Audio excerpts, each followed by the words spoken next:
Mas, Walter, muitas das críticas que eu ouvi falar aqui desses economistas era basicamente dizendo o seguinte: num ano em que a economia está indo tão bem, né, emprego, muita gente empregada, crescimento econômico, etc., que era um momento de ter um superávit até. E o governo não está se preparando para quando vierem os anos de vacas magras. Daí a preocupação, resumidamente, no meu entendimento, foi essa o grande argumento desses economistas, entendeu?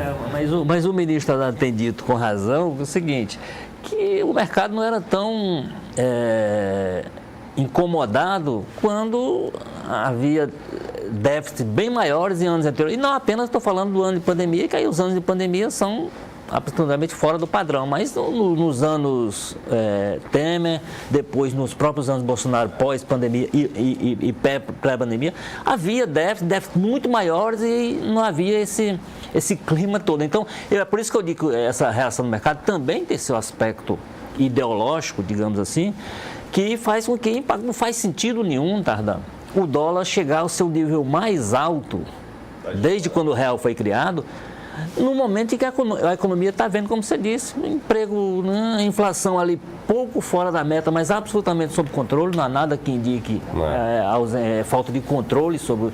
Então, qual sentido daria isso, daria ao fato do dólar ter chegado a um nível tão alto? Eu acho que tem essa questão, tem a má vontade que o governo, como eu disse, o governo tem que enfrentar isso. Agora, vou reforçar aquilo que o ministro Haddad disse, eu acho que ele tem razão, o governo não pode olhar só para o mercado, tem que estar atento ao mercado, tem que estar olhando, agora tem que olhar o conjunto das coisas. Esse olhar sobre o conjunto das coisas é que fez, e aí criou esse problema para...